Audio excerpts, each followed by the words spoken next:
మరొకసారి అందరికీ కూడా నమస్కారం. ఒకసారి గురువు గారు బ్రహ్మర్షి పితామహ పత్రిజీకి చప్పట్లు కొడదాం. కనీసం చప్పట్లు.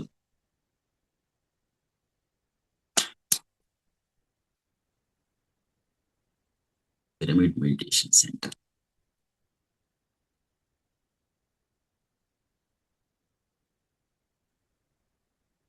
అందరూ కూడా ధ్యానం చేసినారు ఇంతవరకు.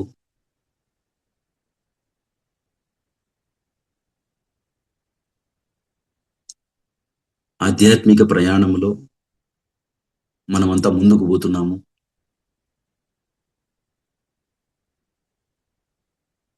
చాలా గొప్ప ప్రయాణం చేస్తున్నాము. 2 ప్రయాణాలు ఉంటాయి మన జీవితంలో. ఒకటి ప్రాపంచిక ప్రయాణము, రెండోది ఆధ్యాత్మిక ప్రయాణం.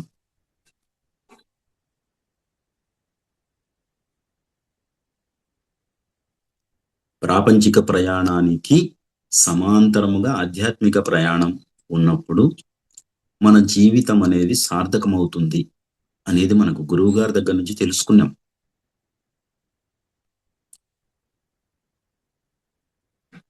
ప్రాపంచిక ప్రయాణము, ఆధ్యాత్మిక ప్రయాణము 2 కూడా ప్రతి ఒక్కరి జీవితంలో ఉండాలి.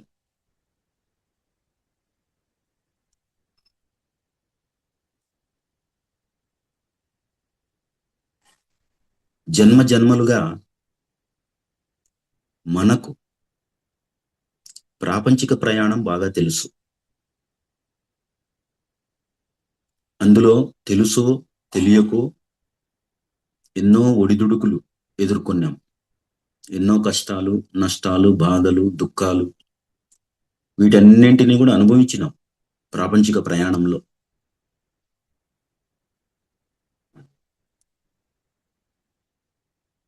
ఈ జన్మలో మనమంతా కూడా కొంత ప్రాపంచిక ప్రయాణాన్ని పక్కన పెట్టి ఆధ్యాత్మిక ప్రయాణాన్ని దానికి జోడించి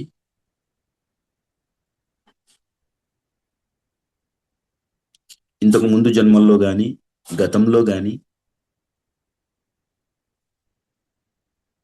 మనము బ్రతికిన స్థితి నుండి జీవించే స్థితికి రావడానికి ఒక గొప్ప ప్రయాణం.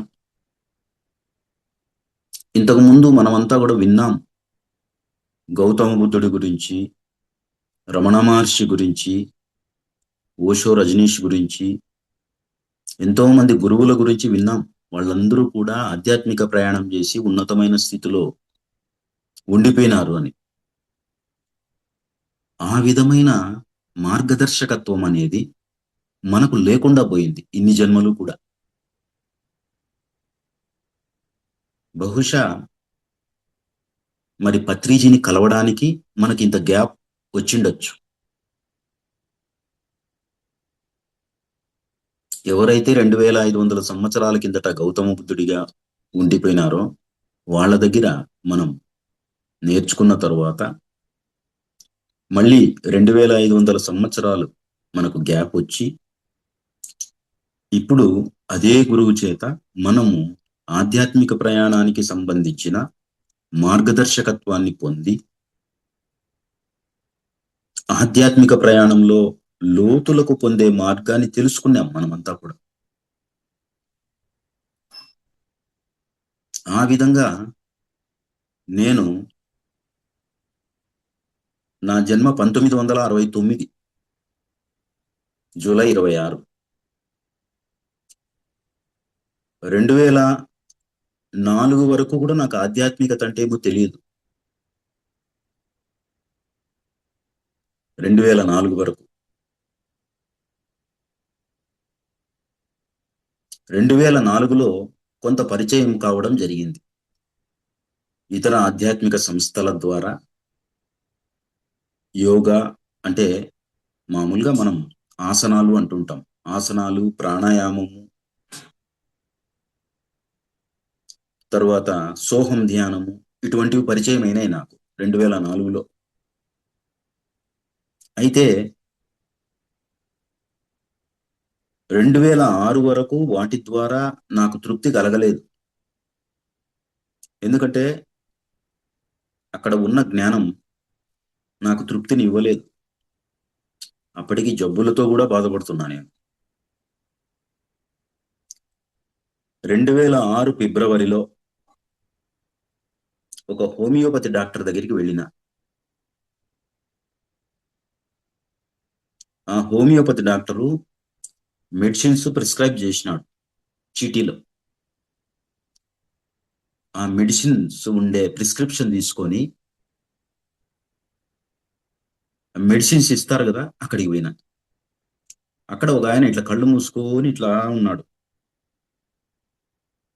ఆ విధంగా ఉన్నాడు కళ్ళు మూసుకొని.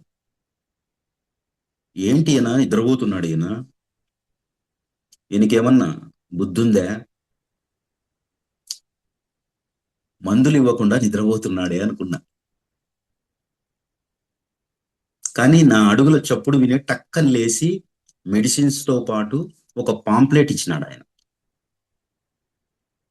దాని మీద ధ్యానం సర్వరోగ నివారిణి అని ఉంది.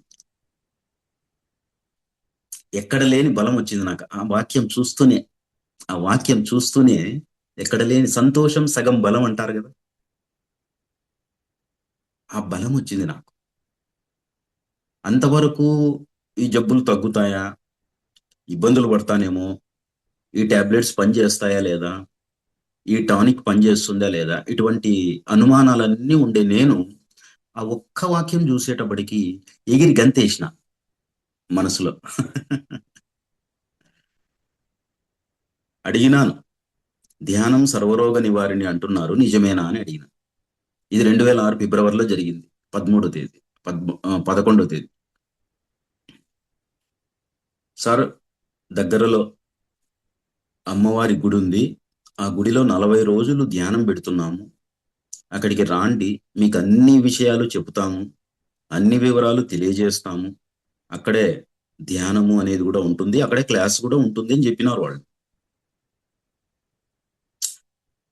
ఇప్పుడు ఆ వాక్యం చూస్తేనే మన లోపలికి ఎక్కడికో వెళ్ళిపోయింది, అది ఆత్మలోతుల్లోకి వెళ్ళిపోయింది అది. ఆ విధంగా వెళ్ళిపోయినట్లు కూడా నాకు తెలియదు, కానీ ఏదో సంతోషం, ఖచ్చితంగా పోవాలా. సో నెక్స్ట్ డే చిన్న బిడ్డలు ఉన్నారు. 2006లో 5 సంవత్సరాల బాబు, 1.5 సంవత్సరం అమ్మాయి. నలుగురం పోయినాం. ధ్యానంలో కూర్చోబెట్టినారు. కళ్ళు మూసుకోండి, వేళల్లో వేళ్ళు పెట్టుకోండి, శ్వాస మీద ధ్యాస పెట్టండి అన్నారు. అంతకుముందు నేను ఎప్పుడూ వెళ్ళా శ్వాస మీద ధ్యాస అనేది. శ్వాస మీద ధ్యాస పెట్టినాను. విపరీతమైన ఆలోచనలు. తలకాయలో ఆ తేళ్లు జొర్రులు చేరి ఒక పేడ పురుగో లేదా ఇంకో పురుగో కంతిరీగను తొలిచినట్లుగా విపరీతమైన ఆలోచనలు, విపరీతమైన తలనొప్పి, తట్టుకోలేకపోయినా. ఇది కరెక్ట్ కాదు అనిపించింది ఆ టైంలో. సరే వచ్చేసిన. ఇది 13వ తేదీ జరిగింది, ఫిబ్రవరి 13, 2006. వచ్చేసిన, ఇంటికి వచ్చేసినాం. నలుగురము వచ్చేసినాం. పిల్లోళ్ళు ఇద్దరు, నేను మా మిస్సెస్. మళ్ళీ ఇంక దాని గురించి మర్చిపోయినా నేను. మళ్ళీ ఒక 10 రోజుల తర్వాత మా మిస్సెస్ చెత్త నూకుతూ అదే పాంప్లెట్లే కనపడింది. ఇంట్లోనే ఎక్కడో తిరుగుతుంది అది కింద. అన్ని రోజులు చెత్త నూకినారు, కానీ ఆ పాంప్లెట్ అక్కడ ఇక్కడ పడి మళ్ళీ 10 రోజుల తర్వాత నా చేతికి వచ్చింది. ఇదేందో చూడండి అని ఇచ్చింది మా మిస్సెస్. చూస్తే మళ్ళీ ధ్యానం సర్వరోగ నివారిణి అని ఉంది. ఇప్పుడు ఆ 10 రోజులు టాబ్లెట్స్ వేసుకొని ఈ జబ్బులతో మళ్ళీ ఇబ్బంది పడినాయి కదా. సర్వరోగ నివారణ అంటే ఖచ్చితంగా దీంట్లో ఏదో ఉంటుంది అని చెప్పి మళ్ళీ బయలుదేరినా. 11వ రోజు పోయినా. మళ్ళీ 11వ రోజు పోయి సేమ్ అదే చెప్పినారు. తర్వాత ఒక మాస్టర్ రావడము, రకరకాల మాస్టర్లు రావడము, ధ్యానం చేయడము, వాళ్ళు చెప్పింది వినడం, ఆ విధంగా జరిగింది. 1-2 రోజులు గడిచినాక, అరే దీంట్లో ఏదో ఉంది, ఒక శక్తి ఉంది, ఒక పవర్ ఉంది దీంట్లో. అసలుకి ఏదైతే ఈ విశ్వంలో ఉందో ఆ ఉండేదంతా దీంట్లోనే ఉంది, ఈ ధ్యానంలోనే ఉంది. కాబట్టి ఇది కంటిన్యూ చేస్తాము పూర్తిగా, దీని మీద ఏకాగ్రత పెట్టి చేద్దాము అని. తర్వాత 30 రోజులు కంటిన్యూస్ గా పోయినా. అప్పుడప్పుడు మా ఫ్యామిలీని కూడా పిలుచుకొని పోయినా. ఆ 30 రోజుల్లో కొంత అవగాహన వచ్చింది ధ్యానం మీద. సీనియర్ పిరమిడ్ మాస్టర్స్ అప్పట్లో అక్కడికి వచ్చేవాళ్ళు, చెప్పేవాళ్ళు. ధ్యానం శరణం గచ్చామి అనే ఒక పుస్తకం దొరికింది నాకు. ఇది అందరికీ ఫస్ట్ దొరికేది ఇదే. ఆ తర్వాత గౌతమ బుద్ధుడు అనేది కూడా దొరికింది ఒకటి. ఫస్ట్ ధ్యానం శరణం గచ్చామి అది చదివినాక, అంటే మనము శ్రద్ధ పెట్టాం కాబట్టి ఆ శ్రద్ధ ద్వారా పొందాల్సింది పొందుతూ ఉంటాం. శ్రద్ధావాన్ లభతే జ్ఞానం అన్నారు భగవద్గీతలో. ఆ శ్రద్ధ ఉండడం వలన ధ్యానము కొద్ది కొద్దిగా ధ్యానము యొక్క లోతు తెలిసి తెలియనట్లుగా, ఆలోచనలు వచ్చినట్లుగా, జబ్బులు తగ్గనట్లుగా, నాలో ఉండే విచారం తగ్గనట్లుగా రకరకాలుగా ఉంటుంది మైండ్ అంతా కూడా. అయినా కూడా ఏదో ఉంది దీంట్లో, కంటిన్యూ చేయాల అనిపించింది. తర్వాత వాళ్ళు మీరేమైనా చెప్పండి సార్ అన్నారు ఒక 25 రోజుల తర్వాత. నాకు అప్పటికి కొంత వివేకానంద స్వామి గురించి కొంత ఐడియా ఉంది. ఆయన గురించి ఒక 5 నిమిషాలు చెప్పిన తర్వాత బాగా చెప్పినారు అన్నారు. అంటే అది ఒక ఎంకరేజ్మెంట్, అట్లా షబాష్ అన్నట్లు ఎంకరేజ్మెంట్. ఇప్పుడు ధ్యానం ధ్యానం కోసము ఆయన ఒక పిరమిడ్ గురించి చెప్పినారు, మురళీధర్ అనే మాస్టర్. పిరమిడ్ ధ్యానం ఇట్లా ఉంటుంది, గుంపు ధ్యానం ఇంకా పవర్ఫుల్ గా ఉంటుంది, ఇవన్నీ చెప్పినారు. ఒక పిరమిడ్ కొనుక్కొని పైన కట్టుకొని అట్లే కూర్చుండేవాడిని నైట్ అంతా 2006లో. ఒకసారి పొట్ట ఉబ్బినట్లు అయిపోయింది, భయం అయిపోయింది. మనకు సమాచారానికి కొంత గ్యాప్ వచ్చింది. ఈ పొట్ట ఉబ్బినట్లు అయిపోయింది. నిద్రలో చాలా ఇబ్బంది పడినా, మళ్ళీ ధ్యానంలో అట్లే జరిగింది. భయపడినా. ఇబ్బంది పడడం కంటే భయం ఎక్కువైపోయింది. మళ్ళీ అనిపిస్తుంది దీని వలన నాకేమన్నా నెగటివ్ ఎఫెక్ట్ ఏమైనా ఉంటుందా, సైడ్ ఎఫెక్ట్ ధ్యానం వలన. ఆ విధంగా అనిపించింది. మళ్ళీ ఒకవేళ సైడ్ ఎఫెక్ట్ ఉంటే అంతమంది ఎందుకు చేస్తారు? ఈ విధంగా ఉన్నప్పుడు అంతలేకే షిరిడి ధ్యాన యజ్ఞం వచ్చింది 2006లో, డిసెంబర్ 26 నుంచి 31. ఆ ధ్యాన యజ్ఞానికి పోయినాక కొన్ని లక్షల మందిని చూసిన ధ్యానులను. అరే రే రే రే, ఎంత బాగుంది ఈ ప్రాంగణము, గురువు గారు ఎంత బాగా చెప్తున్నారు. ఇంతమంది ఇన్ని అనుభవాలు చెప్పినప్పుడు మరి మనం ఎందుకు దీన్ని కంటిన్యూ చేయకూడదు అనిపించింది. ఆ విధంగా అప్పటి నుంచి పూర్తిగా ధ్యానంలో ఉంటూ, బుక్స్ చదువుకుంటూ, సజ్జన సాంగత్యం చేసుకుంటూ, కొంత కొంత తెలుసుకుంటూ, ఎవరైనా పిలిస్తే మెడిటేషన్ క్లాసెస్కి పోయి చెప్పడం. ఆ విధంగా నాకు ఇంట్రెస్ట్ పెరుగుతాంది. ఇంట్రెస్ట్ పెరిగే కొద్దీ లోపల ఉండే జబ్బుల నుండి ఉపశమనం లభిస్తాం. కాబట్టి మనకేమవుతుంది, దాని మీద కాన్ఫిడెన్స్ పెరుగుతుంది, నమ్మకం పెరుగుతుంది. ఈ నమ్మకం పెరిగే కొద్దీ ఫిక్స్ అయిపోయినా, ప్రతి మనిషికి జీవితంలో ఉండాల్సింది ధ్యానము అని ఫిక్స్ అయిపోయినా. ఈ పొట్ట ఒకరోజు పగిలినట్లు అనిపించింది. ఉన్నట్లుండి నాలోంటోడు ఇంకోటి బయటకు వచ్చినాడు.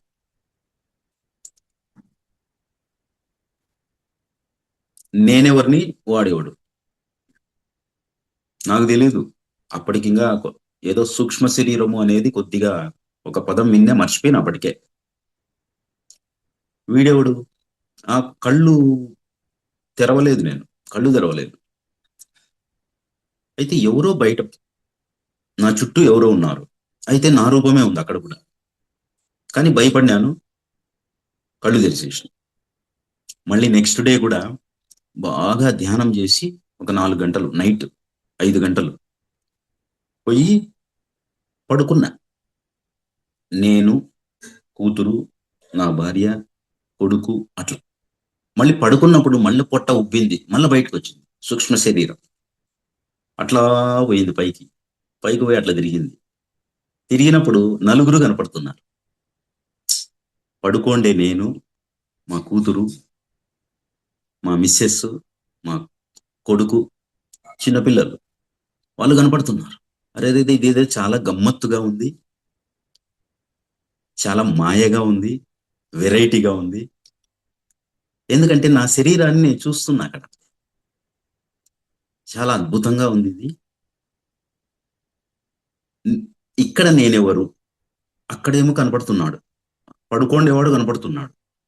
మరి ఇక్కడ నేను బాగా పైకి సీలింగ్ వరకు పోయి అక్కడ తిరిగి వాళ్ళని చూస్తున్నా. ఎంత బాగుంది ఇది అనుకుంటూ ఉన్నా. అంతలేకే మా చిన్న పాప, నా 1.5 సంవత్సరం అమ్మాయి, ఆ కాలు ఎత్తి దన్నని ఇక్కడ వేసింది పొట్ట పైన. వేస్తానే ఆ సూక్ష్మ శరీరాలు స్పీడ్ గా వచ్చి బాడీలోకి వచ్చేసింది. అప్పటి నుంచి కొంచెం వణుకు మొదలైంది నాలో. మళ్ళీ అనుమానం ధ్యానం మీద, ఇదేమన్నా నాకు సైడ్ ఎఫెక్ట్స్ ఇస్తుందా, లేదంటే ముందుకు పోగలనా, ఇట్లాంటివన్నీ అనుమానాలు. కానీ గురువు గారు చెప్పినారు కాబట్టి ధ్యానము, స్వాధ్యాయము, సజ్జన సాంగత్యం ఇవి 3 ప్యారలల్ గా పోయినాయి. ఎక్కడెక్కడైతే ధ్యానం జరుగుతుందో అక్కడికంతా పోవడము, ఎక్కడైతే మాస్టర్లు వచ్చి క్లాస్ చెప్తారో అక్కడికి పోయి వినడము, ఒకవేళ నాకు అవకాశం వస్తే ఎక్కడన్నా పోయి చెప్పడము, ఈ 3 జరుగుతున్నాయి. బుక్స్ చదవడం, ధ్యానం, స్వాధ్యాయం, సజ్జన సాంగత్యం, ఇది ప్రతి ఒక్క మీటింగ్ లో కూడా, ప్రతి ఒక్క ధ్యాన యజ్ఞంలో కూడా, ప్రతి ఒక్క ధ్యాన చక్రంలో కూడా, ప్రతి ఒక్క మహిళా ధ్యాన చక్రంలో కూడా సారు చెప్తూనే ఉంటాడు. ధ్యానం చేయండి, స్వాధ్యాయం చేయండి, సజ్జన సాంగత్యం చేయండి అని చెప్తూనే ఉంటాడు. ఆ విధంగా నా ఆధ్యాత్మిక ప్రయాణము ఇప్పటికీ దాదాపు ఇప్పుడు ఫిబ్రవరి వస్తే 20 సంవత్సరాలు పూర్తవుతుంది. ఫిబ్రవరి వస్తే 2026 ఫిబ్రవరికి 20 సంవత్సరాలు పూర్తవుతుంది. ఇది నా ఆధ్యాత్మిక ప్రయాణము. ప్రాపంచికత్వానికి తోడు చేసినాం కాబట్టి ఆధ్యాత్మికతను ప్రాపంచికతకు తోడు చేసినాం. ఇక్కడ ఏమైంది, ఇదొక చెయ్యి, ఇదొక చెయ్యి. ఇది ప్రాపంచికత అనుకుంటే ఇది ఆధ్యాత్మికత. ఇవి 2 కలిపినప్పుడు నా ఆత్మకు నేనే దండం పెట్టుకుంటున్నా. ఎందుకంటే ప్రాపంచికతలో నా ఆత్మశక్తి అనేది నాకు తోడ్పడుతూ ఉంది, సహాయం చేస్తూ ఉంది, సహకారం అందిస్తూ ఉంది. నన్ను ఆనందంగా పెట్టడానికి ఆత్మ ఇంకా అభివృద్ధి చెందుతూ ఉంది. నేను కూడా ఆత్మ లోతుల్లోకి పోతూ ఉన్నాను. ఈ విధంగా నా ఆత్మ ప్రయాణము జరుగుతూనే ఉంది. అద్భుతమా కాదా మేడం? ధ్యానం చేసేవాడు చాలా అద్భుతం సార్. ఈ అనుభవాలన్నీ వచ్చే కొద్దీ మనిషికి అంటే ఇంకొక ప్రపంచం ఉంది, మన ప్రపంచం కాకుండా ఇంకొకటి ఉంది. ఆ ప్రపంచం యొక్క రుచిని చూడాలి అనిపించింది నాకు. అందుచేత ఎక్కడెక్కడ ప్రోగ్రామ్ జరిగితే అక్కడంతా పోయేవాడిని. లీవులు పెట్టుకొని వెళ్ళిపోయేవాడిని. ఎక్కడెక్కడ క్లాసులు జరిగితే అక్కడికంతా వెళ్ళిపోయేవాడిని. ఆ విధంగా ఆధ్యాత్మికత అనేది, అసలైన ఆధ్యాత్మికత అనేది ఇట్లుంటుంది అని నాకు అర్థమైపోయింది. అంతకుముందు గుడికి పిలిచబోయేవాళ్ళు, దీపం అంటించి ఊదిగడ్డలు తిప్పి పులదండేసి నన్ను కాపాడు అనేవాళ్ళు పెద్దోళ్ళు. నేను వింటూ ఉన్నా మా అమ్మతో పాటు పోయినప్పుడంతా. అంటే దేవుడు ఎక్కడో ఉన్నాడు, ఎక్కడో ఉన్న దేవుడు మనల్ని కాపాడతాడు. ఎందుకు కాపాడతాడు అంటే మనం ముక్కుంటే కాపాడతాడు. అంటే మనము దేవుడికి ఇట్లా ముక్కోవడము లేదంటే భక్తిని చూపించడము చేస్తేనే దేవుడు కాపాడతాడా? అవి చేయకుండా ఉన్నా కూడా కాపాడతాడా? మళ్ళీ డౌట్లన్నీ. అవి చేయకుండా పూజలు చేయకుండా తర్వాత ఈ ఊదిగడ్డలు తిప్పకుండా టెంకాయ కొట్టకుండా ఉంటే కాపాడతాడా లేదా? కాపాడితే అవి చేస్తేనే కాపాడితే ఆ దేవుడు నిజమైన దేవుడేనా? అవి చేయకపోయినా కాపాడితే అప్పుడు ఆ దేవుడు నిజమైన దేవుడు. ఇట్లా ఆలోచనలు వచ్చేటివి. అందులో పత్రిజీ స్పీచ్లన్నీ వింటూ వచ్చిన నేను. ఆయన ఎక్కడెక్కడ ఏమేం మాట్లాడుతున్నాడు అనేది 2006లోనే అనుకుంటాను, డిసెంబర్కు ముందు సారు పుట్టినరోజు టైంలో 2006లో కర్నూలులో ఒక పెద్ద మీటింగ్ పెట్టినారు. సార్ వస్తున్నాడు అని చెప్పినారు. సార్ వస్తున్నాడు అంటే మనకు ఆనందం కదా. కర్నూలు పోయినా, కలెక్టరేట్ లో మీటింగ్ అది. సుమారు ఒక 500 మంది వచ్చినారు జనాలు. ధ్యానం చేసేవాళ్ళు ఇంతమంది ఉంటారు అనుకున్నా. ముందర ఒక 4వ వరుసలోనో 5వ వరుసలోనో కూర్చొని ఒక చిన్న పుస్తకం పెట్టుకున్నా, పెన్ను పెట్టుకున్నా నా దగ్గర. ఆయన ఏం చెప్తాడో అది రాసుకుందాము అని. ఆయన ఏం చెప్పినాడు స్టేజ్ ఎక్కుతానే, జీవితంలో మీరు గుర్తుపెట్టుకోవాల్సింది 10 విషయాలు అన్నాడు.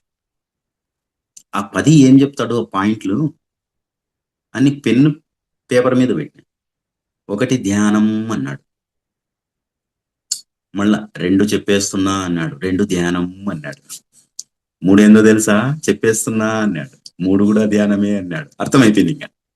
4 ధ్యానం అనే, 5 ధ్యానం అనే, 6 ధ్యానం, 7 ధ్యానం, 8 ధ్యానం, 9 ధ్యానం, 10 ధ్యానం, అన్ని ధ్యానాలే చెప్పాను. అరే ధ్యానానికి ఇంత పవర్ ఉందా? చాలా సులభమైన రీతిలో చెప్తున్నాడు. ఎవరికి అర్థం కావు మేడం ఇవన్నీ కూడా, అందరికీ అర్థమవుతాయి. సో ఆ విధంగా చెప్పేటప్పటికి ఆయన మీద గౌరవము, భక్తిభావము, ఇంకా అంతకు మించి ఏదో నాకు తెలియదు పెరిగిపోయింది. అంకిత భావం పెరిగిపోయింది. ఆయన చెప్పింది చేయాలి. అందులో ధ్యానం చేయిస్తారు ఇక్కడ. ఊరికే డైరెక్ట్ గా ఈ పలానా యజ్ఞానికి రా, పలానా పూజకు రా, పలానా వ్రతానికి రా, ఇట్లా ఏం పిలిచేది ఏమి ఉండదు. 1 గంట ధ్యానం ఉంటుంది, ఇంకో గంట క్లాస్ ఉంటుంది అని చెప్తారు. అంటే మనల్ని ముందు ఆధ్యాత్మికంగా లోతుకు పోయేటట్లు చేస్తారు. ప్రతి చోట కూడా, ప్రపంచమంతా కూడా పిరమిడ్ ధ్యానము విస్తరించింది, అందరికీ తెలిసిన విషయమే. ప్రతి చోట కూడా ఒకే పద్ధతి. నువ్వు తెలుసుకో, ఈ పద్ధతి ఇది. అంతకుముందు బయట ఉండే దేవుణ్ణి గురించి తెలుసుకుంటే నీకు మంచి జరుగుతుంది అనేవాళ్ళు వేరే వాళ్ళందరూ కూడా. ఇక్కడికి వచ్చేటప్పటికి నిన్ను గురించి నువ్వు తెలుసుకుంటే నీకు మంచి జరుగుతుంది, శుభం కలుగుతుంది. మరి ఆ మాటల్లో చూడండి, ఆ మాటలు కరెక్ట్ గా ఉన్నాయా? ఆ మాటలు కూడా కరెక్టే. నువ్వు దేవునికి నమస్కారం చేస్తే దేవుడు కాపాడుతాడు, పూజ చేస్తే కాపాడుతాడు, యజ్ఞం చేస్తే కాపాడుతాడు, యాగం చేస్తే కాపాడుతాడు, అవి కూడా కరెక్టే. కానీ అంతకు మించిందేది ఏదో ఉంది కదా మనల్ని మనం కాపాడుకునేది. బయట అక్కడ తిరుపతి పోయో, కాళహస్తి పోయో, ఇంకో చోటి పోయో వాళ్ళ పైన ఆధారపడే బదులు, వాళ్ళు కూడా ఒకప్పుడు మనలాంటి వాళ్ళే, బాగా డెవలప్ అయినారు, ఆధ్యాత్మిక లోతులు లేకపోయినారు, ఆత్మశక్తిని పరమాత్మ శక్తిగా మార్చుకొని విశ్వంలో కలిసిపోయినారు వాళ్ళు కూడా. మరి ప్రతి ఒక్కరికి సాధ్యమయ్యేది నాకెందుకు సాధ్యం కాదు? ఇటువంటివన్నీ కూడా. ఆ విధంగా పత్రిసార్ ఆ 10 విషయాలలో కూడా వేరే వేరే వేరే పదం ఉపయోగించలే, ఒక పదమే ఉపయోగించింది, ధ్యానం. ఈ 10 కూడా ధ్యానం అనే పదం వాడిన తరువాతనే ఆయన రెండో దానికి పోయినాడు. శాకాహారం తీసుకోండి, బుక్స్ చదవండి, సజ్జన సాంగత్యం చేయండి, మంచి మాటలు మాట్లాడండి, మంచి కర్మలు చేయండి, ఇట్లాంటివన్నీ చెప్పినాడు. భగవద్గీతలో శ్లోకాలన్నీ కూడా చెప్పుకుంటూ వచ్చినాడు. ఫస్ట్ శ్లోకం నేను వినిండేది కూడా ఉద్ధరేద్ ఆత్మనాత్మానం ఆత్మానం అవసాదయే ఆత్మైవ హ్యాత్మనో బంధువు ఆత్మైవ రిపురాత్మన. ఇది అందరికీ కూడా ఎప్పుడు కూడా మైండ్ లో తిరుగుతా ఉంటుంది. అంతే కదా మేడం? ఇది అందరికీ కూడా తిరుగుతుంటుంది. ఫస్ట్ నేను విన్నది భగవద్గీత నుండి అదే విన్నా. అంతకుముందు నేను కూడా ఎప్పుడు ఆ బుక్ ఓపెన్ చేయలే. అంటే ఉద్ధరేదాత్మ పరమాత్మానం అనలే, ఉద్ధరేదాత్మ ఆత్మానం అన్నాడు. నీ ఆత్మని నువ్వే ఉద్ధరించుకో, నీ ఆత్మని అధోగతి పాలు చెయ్యొద్దు, నీకు నువ్వే మిత్రుడు. అటువంటి అర్థం ఉంది దాంట్లో. నాకు నేనే మిత్రుడు, నన్ను నేనే ఉద్ధరించుకోవాలి, నన్ను నేనే అభివృద్ధి చేసుకోవాలి, కాబట్టి బయట పని లేదు అని నాకు అర్థమైంది. సో ఈ ప్రయాణంలో ఆధ్యాత్మికత అనేది మనకు ఒక మంచి క్లియర్ కట్ ఐడియా వచ్చేస్తుంది. ధ్యానం చేసినందువలన, చేస్తూ ఉన్నందువలన, ధ్యానం చేసే వాళ్ళందరికీ కూడా ఒక సరి అయిన ఆలోచన దృక్పథం ఏర్పడుతుంది. ఇంతకుముందు ఆత్మకు మూలం శరీరము అనుకునేవాళ్ళు. అది కాదు, శరీరానికి మూలం ఆత్మ. అంటే ఒక శరీరము తల్లి గర్భంలో ఉండేటప్పుడు ఆత్మ ప్రవేశిస్తుంది శరీరంలోకి. ఆత్మ ప్రవేశించకపోతే శరీరం ఏమవుతుంది? నాశనం అయిపోతుంది. అంటే శరీరానికి మూలము ఆత్మ. ఈ మూలము అనేది ఏదైతే ఉందో దాన్ని పట్టుకోవాలి. ఎంత విపులంగా చెప్పినాడో సార్.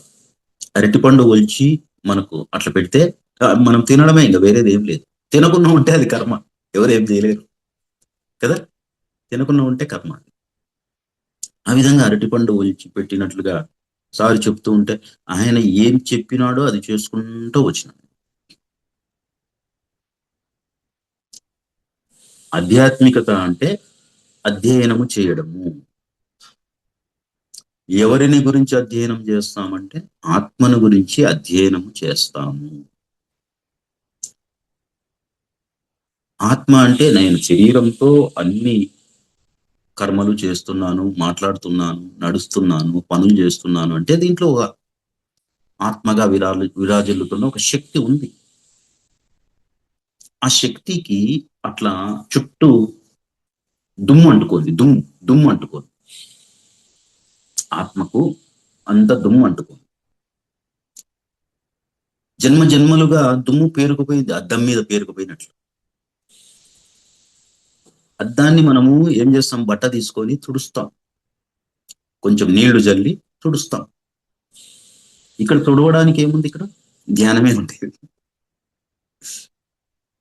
కాబట్టి ఆత్మకు పట్టిన మలినం ఏదైతే ఉందో ఆ మలినాన్ని తొలగించుకోవడము అనేది ఎప్పుడైతే మనకు ఆలోచన వస్తుందో దాన్ని ఏమంటారంటే మేల్కోవడము అంటారు. సో నేను మేల్కున్నా. ఎప్పుడు? 2006లో నేను మేల్కున్నా. అసలైన మేల్కొలుపు అంటారు అది. 2006 వరకు కూడా ఈ శరీరము లేస్తుంది, తింటుంది, ఉద్యోగానికి పోతుంది, సంసారం చేస్తుంది, పిల్లల్ని కంటూ, అంతవరకే. 2006 తర్వాత ఆత్మ ప్రయాణం, ఆధ్యాత్మిక ప్రయాణం, ఆనందకరమైన ప్రయాణం, అద్భుతమైన ప్రయాణం, వేరే ప్రపంచాలకు చెందిన ప్రయాణం, విశ్వ ప్రయాణం అంట. మరి ఇంత గొప్ప ప్రయాణాన్ని ఎవరు వదులుకోలేరు రుచి చూసిన తర్వాత. రుచి చూడకముందు ఓకే, మామూలుగా నేను ఇంతకు ముందు చెప్పినట్లుగా 2006కు ముందు నేను ఎట్లా ఉంటున్నా అందరూ అట్లే ఉంటారు. రుచి చూడకముందు, రుచి చూసినాక కదా. మంచి బాగా రుచితో చేసిన ఒక పొంగల్ చట్నీ ఉందనుకోండి, ఎట్లా తింటాం? కొంచెం ఎక్కువ తింటాం. ఇది కూడా అంతే. ఎక్కువ చేస్తాం ధ్యానం, ఎక్కువ చేస్తాం, ఎక్కువ చేస్తాం, ఎక్కువ చేస్తాం. ఆ విధంగా చేసుకుంటూ చేసుకుంటూ చేసుకుంటూ నాకు తెలిసిన జ్ఞానం ఏదైతే ఉందో అది నా చుట్టూ ఉండే వాళ్ళకి చెప్తూ ఉంటా. నమ్మినోళ్లకు నమ్మినంత, తెలుసుకున్నోళ్లకు తెలుసుకున్నంత, ధ్యానం చేసినోళ్లకు చేసినంత, జ్ఞానం వచ్చినోళ్లకు వచ్చినంత.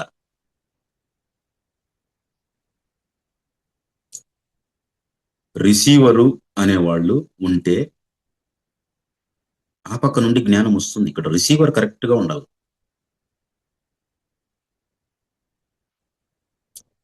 మనకు రిసీవర్ ఎవరు అంటే మైండే. మొదటగా రిసీవర్ మైండే. మనం ఈ మైండ్ ఎట్లా చెప్తే అట్లా శరీరము వింటుంది, అటువైపు మైండ్కి అవతల ఏదుందో అది కూడా వింటుంది. మైండ్ ధ్యానానికి కూర్చో అనింది అనుకో, అప్పుడు ఆత్మకు ఆనందం అవుతుంది. ఇప్పుడు వీడు నా దగ్గరికి వస్తున్నాడు కాబట్టి వీనికి నేను హెల్ప్ చేయాలి అని ఆత్మకు ఆనందం అవుతుంది. మైండ్ చెప్పలేదనుకోండి, ఆత్మ దగ్గరికి మనం పోలేము. మైండ్ చెప్పాలంటే మళ్ళీ ఆత్మను గురించి కొద్దిగా మనకు ధ్యానం ద్వారా అవగాహన ఉండాలి. అంటే ఆత్మకు, మైండ్కు, శరీరానికి, బుద్ధికి అన్నిటికీ అవదానికి ఒకటి లింక్. ఎట్లయితే ఈ విశ్వంలో ఉండే ప్రతి వస్తువు ఇంకొక వస్తువుతో కనెక్షన్ లో ఉంటుంది. నెట్వర్క్ అంటారు దాన్ని. మనం సెల్ ఫోన్ లో నెట్వర్క్ లేకపోతే మనం ఏం తెలుసుకోలేము. ఏదైనా తెలుసుకో, ఇప్పుడు ఇది కూడా మనకు జూమ్ మీటింగ్ జరుగుతుంది అంటే నెట్వర్క్ ఉండాలి ఖచ్చితంగా. లేదంటే ఇంత సజావుగా సాగదు జూమ్ మీటింగ్. దీని జూమ్ మీటింగ్ అంటే కారణము కార్యం రెండు కరెక్ట్ గా జరుగుతాయి. టెక్నాలజీని మనం ఉపయోగించుకుంటున్నాం. ఇంటర్నెట్ అనే టెక్నాలజీని మనం ఉపయోగించుకుంటున్నాం. అయితే ఆ ఇంటర్నెట్ కనిపెట్టింది కూడా మనిషే. దేవుణ్ణి కనిపెట్టింది కూడా మనిషే. బయట దేవుడున్నాడు, కొండపైన వెంకటేశ్వర స్వామి ఉన్నాడు, కనిపెట్టినాడు మనిషి. శ్రీశైలంలో మల్లికార్జునుడు ఉన్నాడు, అక్కడ కనిపెట్టినాడు. ఒక విగ్రహము, ప్రాణప్రతిష్ఠ, గుడి, టెంకాయ, పూజ, ఊదిగడ్డీలు, జ్యోతి ఇవన్నీ కూడా తయారు చేసి హుండీ ఒకటి పెద్దది పెట్టింటారు. మెయిన్ అదే కదా, మెయిన్ అదే. పెద్ద హుండీ పెట్టింటారు. డబ్బులన్నీ తీసుకొని పోయి హుండీ లేకేసేస్తారు. సూక్ష్మంలో మోక్షం అనేది ఉంది, కానీ అది తెలుసుకోలేని మనిషి స్థూలంలో మోక్షము అనుకుంటాడు. స్థూలం ఎక్కడ ఉంది? కొండపైన ఉంది. స్థూలం ఎక్కడుంది? శ్రీశైలంలో ఉంది. స్థూలం ఎక్కడుంది? ద్రాక్షారామంలో ఉంది. స్థూలం ఎక్కడుంది? కాశీలో ఉంది. సూక్ష్మం ఎక్కడుంది అంటే ఇక్కడ. ఆ సూక్ష్మాన్ని తెలుసుకోవాలంటే అక్కడికి తిరిగితే ఈ సూక్ష్మం తెలియదు. ఈ సూక్ష్మాన్ని తెలుసుకోవాలంటే ఇక్కడికే ప్రయాణం చేయాలి. అప్పుడు మనకు సూక్ష్మంలో మోక్షము అనేది ఏదైతే ఉందో దానికి సంబంధించిన అనుభవము వస్తుంది, అవగతము అవుతుంది. దీన్నే మనము నన్ను నేను అర్థం చేసుకోవడము అంట. నాకు నేను అర్థం కాకపోతే నాలో ఉండే గుణాలు ఏవి బయటికి పోవు. మలినముతో కూడిన గుణాలు. నన్ను నేను అర్థం చేసుకున్నప్పుడు మాత్రమే అవన్నీ బయటికి వెళ్ళిపోతాయి. నన్ను నేను అర్థం చేసుకోవాలంటే కళ్ళు మూసుకొని వేళ్లలో వేళ్ళు పెట్టుకొని కాళ్ళు కట్టేసి శ్వాస మీద ధ్యాస పెట్టాలి. చిన్నపిల్లలు కళ్ళు మూసుకోమంటే చాలు, శ్వాస మీద ధ్యాస పెట్టండి అని చెప్పాల్సిన అవసరమే లేదు. కళ్ళు మూసుకొని కూర్చొని చూద్దాం. లేదంటే మనం చేస్తూ ఉంటే వాళ్ళు ఆటోమేటిక్గా ఏదో చేస్తున్నారు అమ్మా నాన్న కళ్ళు మూసుకున్నారని వాళ్ళు కూడా కొన్ని రోజులకి మామూలు అయిపోతారు, సైలెంట్ అయిపోతారు, కళ్ళు మూసుకుంటారు, వాళ్ళు కూర్చుంటారు, వాళ్ళు చేస్తారు. ధ్యానం అంటే ఏమి అంటే మనం విన్న మాటలను వాళ్ళు అనుకరించి, ధ్యానం అంటే శ్వాస మీద ధ్యాస అంటారు వాళ్ళు కూడా. అన్ని కుటుంబాలలో, ధ్యాన కుటుంబాలలో ఇది జరుగుతుంది. అంటే మన తరము నుండి ఏం చేస్తున్నామంటే ఒక ఆధ్యాత్మిక ప్రపంచాన్ని మనం తయారు చేస్తున్నాం. ఎక్కడి నుంచి వచ్చింది? మనం ఎక్కడి నుంచి తెచ్చుకున్నాము ఇది ఈ జ్ఞానం అంటే ఆ తరం, గురువు గారి తరం. ఒక తరము నుంచి ఇంకొక తరానికి ట్రాన్స్ఫర్ జరగాలంటే ఆ పై తరము ఇన్నర్ ట్రాన్స్ఫర్మేషన్ జరగాలి. అంతరంగ మార్పులు అంట. నాకు అంతరంగంలో మార్పు జరగకుండా నా బిడ్డలకి ఏం చెప్పగలను, నా కుటుంబానికి ఏం చెప్పగలను? ఎవరైనా భార్య భర్తకు చెప్పడం జరుగుతుంది, భర్త భార్యకు చెప్తుంది, తల్లిదండ్రులు బిడ్డలకు చెప్తారు. వాళ్ళ ప్రయాణంలో అనుభవాలు వాళ్ళు చెప్పుకుంటూ పోతుంటారు. పత్రిజీ అనుభవాలను పత్రిజీ చెప్పినాడు తన ఆధ్యాత్మిక ప్రయాణంలో. ఆ అనుభవాలను ఆధారంగా చేసుకొని మనం కూడా ముందుకు పోతాం. ప్రతి ఒక్క విషయాన్ని ఎక్కడ కూడా కష్టం అనేది లేకుండా ఒక సరళమైన భాషలో చెప్పుకుంటూ వస్తాడు. భావనా క్షేత్రం అనేది ఒకటి ఉంటుంది,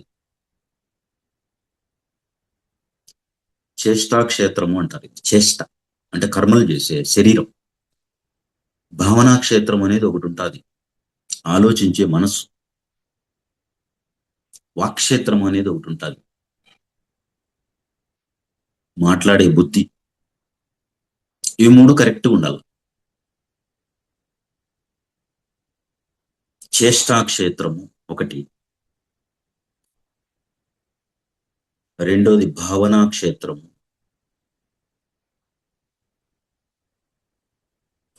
మూడోది వాక్క్షేత్రం. ఈ మూడు కరెక్ట్గా ఉండాలి.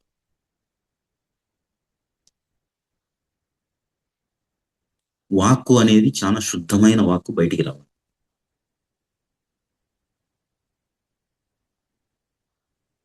శ్వాస మీద ధ్యాస అంటే ధ్యాన యోగం.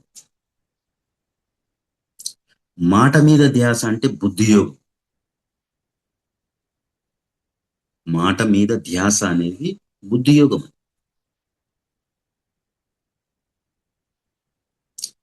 ఆత్మార్పణం మీద ధ్యాస అనేది భక్తి యోగం. ఆత్మార్పణం, ఆత్మను అర్పించడం, అది కొంతమంది విషయాలలో జరిగింది.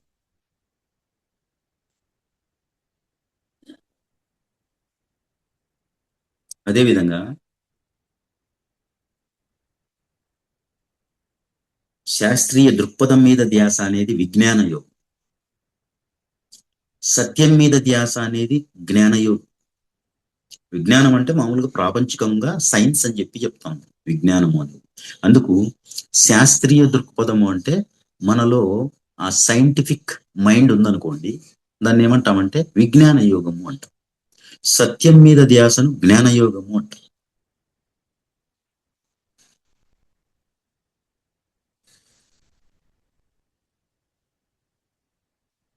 కర్తవ్యం మీద ధ్యాసను ధర్మయోగము అంటాం. కర్తవ్యం మీద ధ్యాస ధర్మయోగం.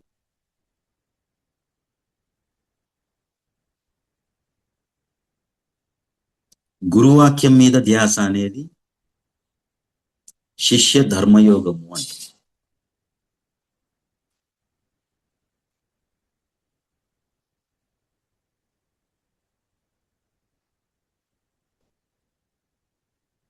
శిష్య ప్రశిక్షణ మీద ధ్యాస అనేది గురుధర్మ యోగము అంటాం.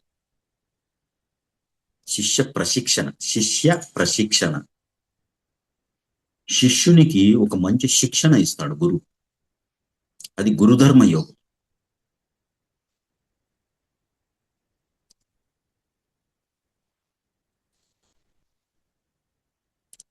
వ్యక్తి న్యాయం మీద ధ్యాస అనేది రాజధర్మ యోగం. వ్యక్తి న్యాయం మీద ధ్యాస రాజధర్మ యోగం.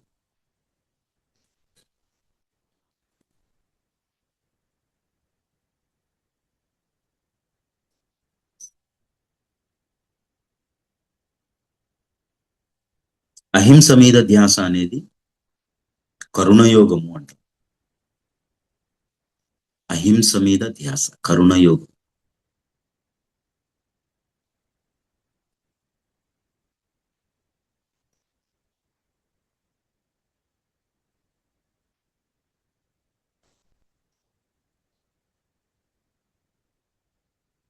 అదేవిధంగా పంచభూతాలను శుద్ధి చేయడం. నీరు,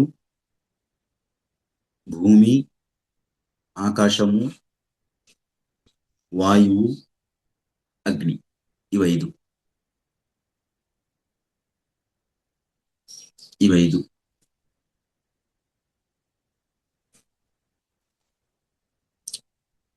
ఇది నీరు, ఇది భూమి, ఇది ఆకాశం, ఇది వాయువు, ఇది అగ్ని. వీటిని మనం ఎప్పుడు కూడా శుద్ధి చేసే ప్రక్రియలో ఉండాలి. అది ఆధ్యాత్మికత. మన చుట్టూ ఉండే ఈ పంచభూతాలను శుద్ధి చేయడం.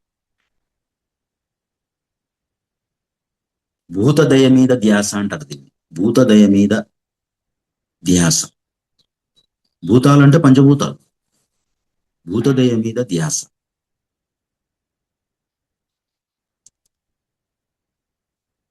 అదేవిధంగా అహింస మీద ధ్యాస, మానవతా యోగం అనేది ఉంటుంది.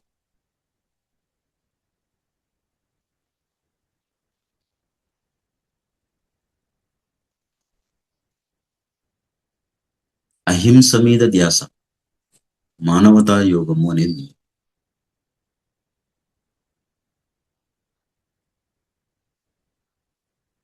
అనుభవాల పరంపర మీద ధ్యాస, ఆత్మధర్మ యోగము అనేది ఉంటుంది. అనుభవాల పరంపర మీద ధ్యాస, ఆత్మధర్మ యోగం.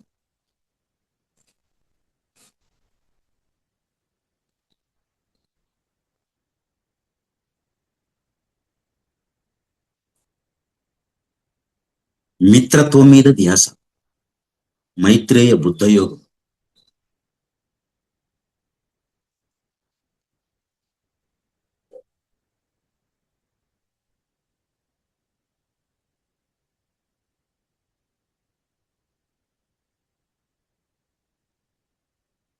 ఇవన్నీ రకరకాల యోగాలు. వీటన్నింటినీ కూడా మనం పాటిస్తున్నామా లేదా, అది ఆధ్యాత్మికత అంటారు. ఈ యోగాలన్నింటినీ అంటే ఎప్పటికీ కూడా ధ్యాని యోగి అవుతాడు, యోగి ఋషి అవుతాడు, ఋషి మహర్షి అవుతాడు, మహర్షి బ్రహ్మర్షి అవుతాడు. ఎవరి ఆధ్యాత్మిక ప్రయాణమైనా కూడా కరెక్ట్గా ఉంటే, ఎప్పటికప్పుడు ఎవరైనా కూడా వాళ్ళ ఆధ్యాత్మిక ప్రయాణాన్ని సరిచేసుకుంటూ ముందుకు పోతూ ఉంటే, ఏవైతే ఆటంకాలు ఉంటాయో వాటిని అధిగమించి ఆత్మలోతుల్లోకి వెళ్ళి జ్ఞానాన్ని పొంది, ఆ జ్ఞానాన్ని జీవితానికి అన్వయించుకొని ఎవరైతే ఆనందంగా ముందుకు పోతూ ఉంటారో దానినే ఆధ్యాత్మిక ప్రయాణము అంటారు. అది ఆధ్యాత్మిక ప్రయాణం. ఇది అంతకుముందు చెప్పిన వాళ్ళు ఉన్నారో లేదో నాకు తెలియదు, కానీ ఎందుకంటే అంతకుముందు భక్తి యోగంలో ఉండేవాళ్ళు. భక్తి యోగం అంటే ఇప్పుడు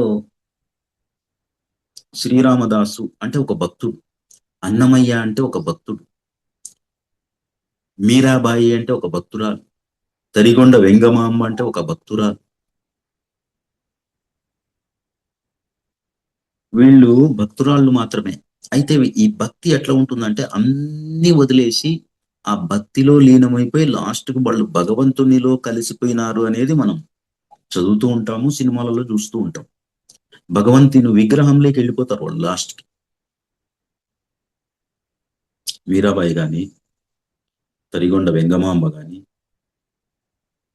అన్నమయ్య గాని, రామదాసు గాని, త్యాగయ్య గాని, వీళ్ళందరూ కూడా అంటే భక్తులు అంటే మనం వేళ్లపైన లెక్క పెట్టచ్చు.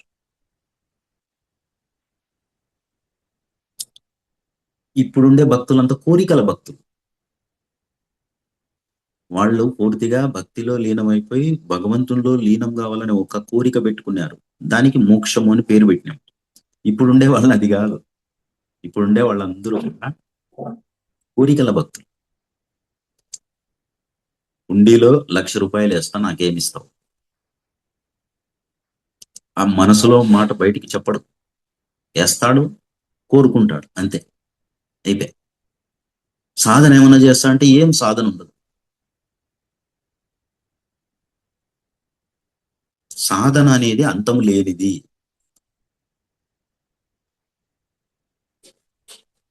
మనమైనా కూడా జన్మ జన్మలుగా సాధన చేసింటే తప్ప ఈ జన్మలో మనం రాలేం. అక్కడ ఎక్కడో అసలైన ఆధ్యాత్మికతలో మనం టచ్లో ఉన్నాం. అందుకు ఆయన చేత ఆకర్షింపబడినాం.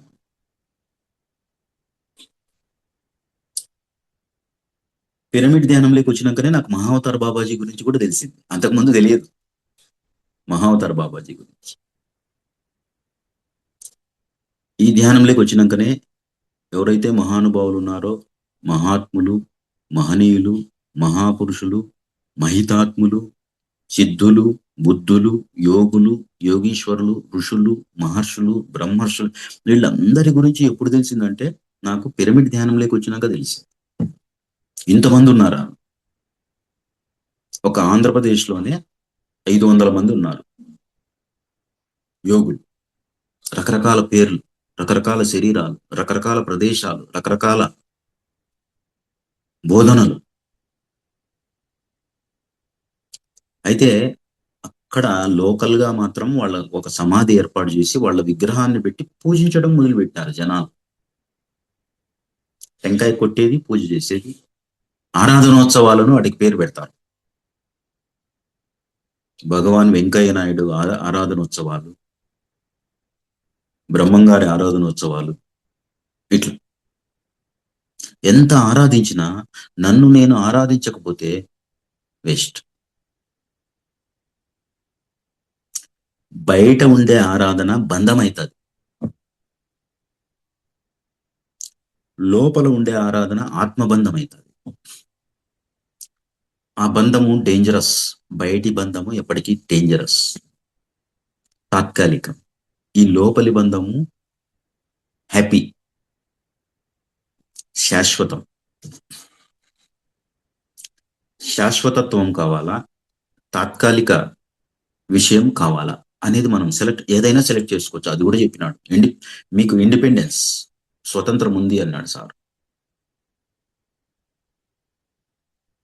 మన యొక్క స్వతంత్రాన్ని ఎట్లా ఉపయోగించుకోవాలనేది మన మైండ్ పైన ఆధారపడి ఉంటుంది. మనం ప్రతిరోజు కూడా ఉదయం లేచినప్పటి నుంచి రాత్రి పడుకునే వరకు కూడా మనం చేసే కర్మలంతా కూడా మైండ్ ద్వారా చేస్తూ ఉంటాము. బుద్ధిని ఉపయోగించుకోవాలి కరెక్ట్ గా. మళ్ళీ ఇవి రెండు ఉపయోగపడాలంటే మళ్ళీ ధ్యానం చేసి ఆత్మ దగ్గరికి పోవాలి. ఆ ఆత్మకు నమస్కారం చేసి నువ్వు బుద్ధికి గైడెన్స్ ఇస్తే బుద్ధి మనసుకు గైడెన్స్ ఇస్తుంది, మనసు శరీరానికి గైడెన్స్ ఇస్తుంది అని ఆత్మకు వేడుకుంటే ఆ వేడుకోవడం కళ్ళు మూసుకొని మళ్ళీ అది కూడా అప్పుడు మనకు సరి అయిన గైడెన్స్ దొరుకుతుంది. దాన్ని ఏమంటారంటే అంతరాత్మ ప్రబోధము అంటారు. అంతరాత్మ ప్రబోధం అది మన ధర్మం. ఎందుకంటే నేనే అంత అంటారు. నవరత్నాలు ఉన్నాయి మనం. నేనే అంత, నేనే అంత అంటే విశ్వం అంతా నేనే వ్యాపించినాను. నేనే అంత అంటే విశ్వం అంతా నేను వ్యాపించినాను. దేహమే దేవాలయము అంటారు. దేహమే దేవాలయం, శ్వాసే గురువు, సమయమే సాధన, సహనమే ప్రగతి, జ్ఞానమే ధర్మం, అనుభవమే జ్ఞానము, జ్ఞానమే ధర్మము, ధర్మమే సత్యం. ఇవి 9 పిరమిడ్ నవరత్నాలు అని చెప్పి చెప్తారు.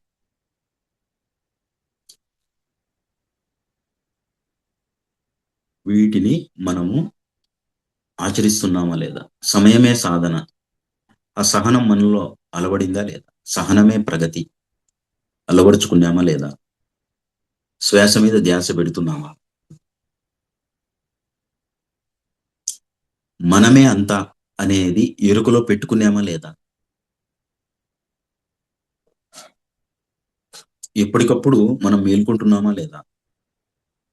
ఎప్పటికప్పుడు మనం స్పృహలోకి వస్తున్నామా లేదా? ఎరుక కంటే సుఖము లోకమున లేదు.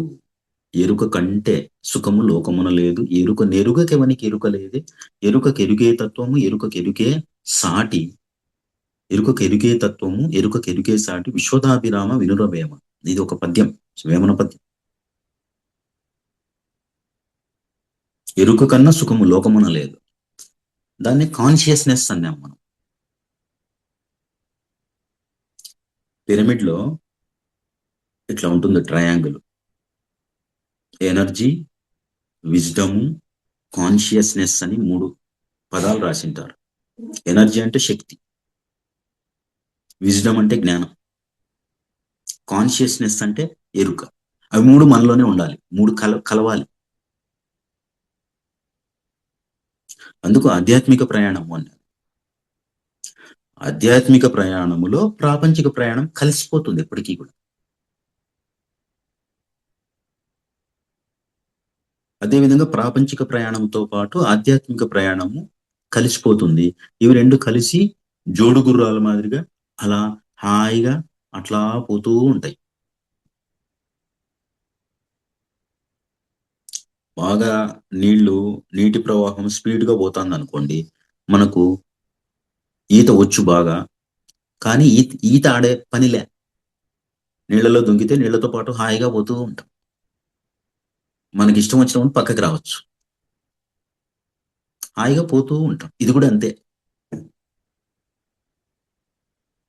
ఆధ్యాత్మిక ప్రయాణంలో హాయిగా ధైర్యము, ఆత్మస్థైర్యము, సంకల్ప శక్తి, ఇచ్ఛాశక్తి, జీవశక్తి, ప్రాణశక్తి, దైవశక్తి, దివ్యశక్తి, స్థితిశక్తి, గతిశక్తి, కాంతి శక్తి, చైతన్య శక్తి, సృజనాత్మక శక్తి, ఆలోచన శక్తి, జ్ఞాపక శక్తి, ఎరుక, స్వచ్ఛత, వర్తమానం, దివ్యత్వం, దృఢత్వం, తత్వం, మిత్రత్వం, మైత్రేయ తత్వం, బుద్ధత్వం, మైత్రేయ బుద్ధత్వం. ఇవన్నీ వస్తాయి మనకు. ఎప్పుడు వస్తాయంటే ధ్యానం చేసినప్పుడు. అందుకే ఆయన మహానుభావుడు అంతగా ధ్యానం గురించి చెప్పుకుంటా ఇన్ని సంవత్సరాలు కూడా. కాకపోతే ఇంతమందిని తయారు చేసినప్పుడు నేను ఇక్కడ అవసరమా? ఇంకొక లోకంలో నేను చూసుకుంటా ఆధ్యాత్మిక ప్రయాణం. అదేవిధంగా అక్కడికి ఆ లోకాలలో ఉన్న అధమ స్థితిలో ఉన్న ఆత్మలను కొంతవరకు మేల్కొలిపి, ఈ ఆత్మలకు గైడెన్స్ ఇచ్చి వాళ్ళను కూడా భూమి మీదకి పంపిస్తే వాళ్ళు కూడా భూమి మీద వాళ్ళని వాళ్ళు అభివృద్ధి చేసుకుంటారు కదా అనే ఉద్దేశంతో ఒక కారణం పెట్టుకొని శరీరాన్ని ఖాళీ చేసినాడు. బయటి ప్రపంచం అనుకుంటున్నట్లుగా ఏదో జబ్బుతో లేదంటే ఏదో ఇబ్బందితో పోయినాడు అనేది కాదు. ఖచ్చితంగా ఒక కార్యం జరగాలంటే ఒక కారణం ఉండాల్సిందే. కార్యకారణ సంబంధము అంటారు. ఈరోజు ఈ మీటింగ్ జరుగుతుంది అంటే ఏదో ఆధ్యాత్మిక సంబంధం. ఒక వ్యక్తి పేరు వచ్చి ఆ వ్యక్తికి ఫోన్ తగులుకొని క్లాస్ ఓకే అనుకొని ఆ మీటింగ్ జరిగింది అంటే దానికి వెనకల పెద్ద కారణం ఉంటుంది. కార్యకారణ సంబంధము అంటారు. ఈ కార్యకారణ సంబంధము అనే దాన్ని మనమేం చేస్తామంటే ఆధ్యాత్మిక ప్రయాణంలో కట్ చేసేస్తాం. కార్యాలన్నీ చేసి చేసి చేసి లాస్ట్కు 0 చేసినాం అనుకో, అంటే కర్మలు. అప్పుడు ఏమైతుంది? కారణం ఉండదు. కారణం లేనప్పుడు పైలోకాలకు పోయినప్పుడు మళ్ళీ భూమి మీదకి వచ్చే అవసరం ఉండదు. ఇంకా అది మన ఇష్టం. ఇంకా నాకు ఇష్టం ఉంటే భూమి మీదకి పోతా, లేదంటే లేదు. అంటే ఆధ్యాత్మికత అంటే హయ్యెస్ట్ ఉన్నతమైన స్థితి ఏంటంటే కార్యకారణ సంబంధంతో మనకు సంబంధం ఉండకూడదు. అది అసలైన ఆధ్యాత్మికత. చాలా సంతోషం మేడం. మహావతార్ బాబాజీ ఫౌండేషన్కి ధన్యవాదాలు. అదేవిధంగా మీకు కూడా, మీకు ఆ అవకాశం మాకు ఇచ్చినారు. మళ్ళీ మీకు ఎవరో చెప్పినారు. ప్రతి ఒక్కరికి కూడా ఈ ప్రోగ్రాం వెనుక, ఈ కార్యక్రమం వెనుక ఉన్న ప్రతి ఒక్కరికి కూడా కృతజ్ఞతలు తెలుపుకుంటూ మీ అందరికీ కూడా మరొక్కసారి ఆత్మపూర్వక ప్రణామాలు తెలుపుకుంటూ నేను సెలవు తీసుకుంటున్నాను. Thank you.